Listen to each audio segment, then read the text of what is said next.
ఈ ఇంట్లో సమస్య తీరిపోయిందని మీరందరూ ఆడుతున్నారు, పాడుతున్నారు. చంద్రముఖి సమస్య తీరిపోయిందని భ్రమపడుతున్నారు. అదేంటి సిద్ధాంతి గారు? సిద్ధాంతి గారు చెప్పిన మాట నిజం. ఈ ఇంట్లో చంద్రముఖి సమస్య అలాగే ఉంది.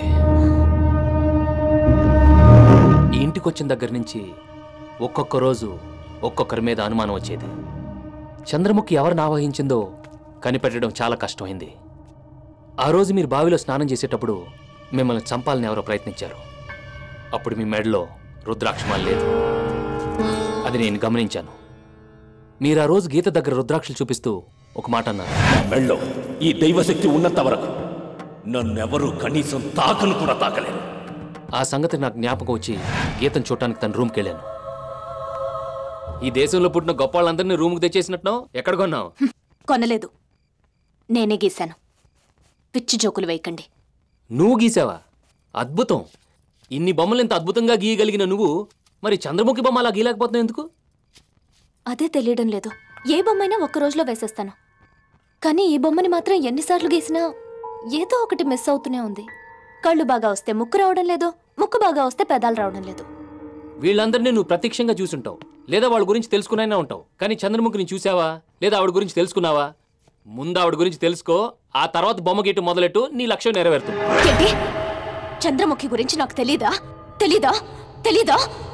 ఓహో, ఆమె కథంతా తెలుసా? చంద్రముఖి నాగభైరవుడు ఎత్తుకుపోయాడు. చంద్రముఖి తన ప్రియుడు గుణశేఖరుణ్ణి రహస్యంగా కలుసుకుంది.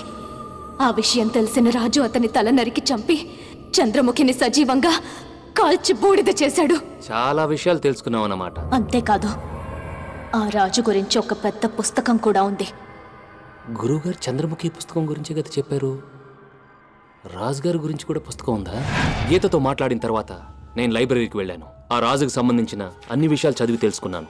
చదవడం పూర్తి చేసి లెడ్జర్లో సంతకం చేయడానికి వచ్చిన నేను ఈ ఇంట్లో ఎవరిని అనుమానించానో ఆమె పేరే దాంట్లో చూశాను.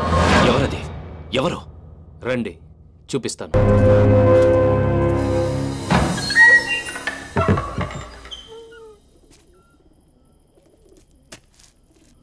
ఆ రోజు చంద్రముఖి ఓ సర్పరూపంలో ఆ గదిని వదిలి వెళ్ళినట్టు నా జ్ఞాన దృష్టిలో తెలిసింది.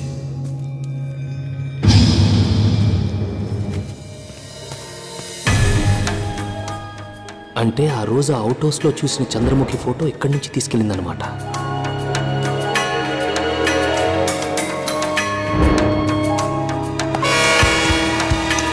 రోడ్ యాక్సిడెంట్ లోనే నివాస్ అనే డాన్సర్ చనిపోయాడు. కానీ బ్రేక్ ఫెయిల్ అయిన లారీ అప్పటికే 2 షాపులను గుద్దేసింది.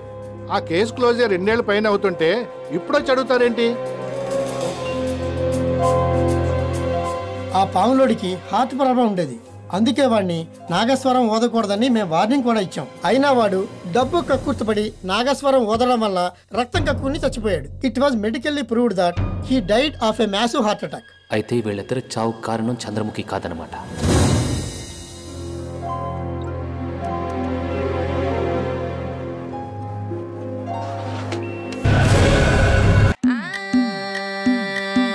మల్లిగాడి ఇంటికాడ మల్లె పూలు కోసుకుంటే చందుగాడి సందుకాడ సందమామ చూసుకుంటే సుబ్బుగాడి తిప్పకాడ సన్న జాజులేరుకుంటే పోటుగాడి తోటకాడ సన్ను గ్లాసులెట్టుకుంటే జాకిరేవు గట్టుకాడ కొత్త సబ్బు రుద్దుకుంటే సింగపూరు సెంటు తీసి కస్సు కస్సు కొట్టుకుంటే ముచ్చమున్న ముక్కు పుడక ముక్కు మీద పెట్టుకుంటే రోడ్డు గోల్డ్ గాజులేసి చేతులేమో గల్లు అంటే చీర కట్టునేమో నేను అట్ట ఇట్ట సత్తుకుంటే సింగార కుంకుమెట్టి పెట్ట బొట్టు దిద్దుకుంటే అద్దంలో చూసుకుంటే నాకు నేను ముద్దుకుంటే కుర్రాళ్ళ చూపులన్నీ వచ్చి నన్ను గుద్దుకుంటే సూపర్ మచ్చి అంటే సూపర్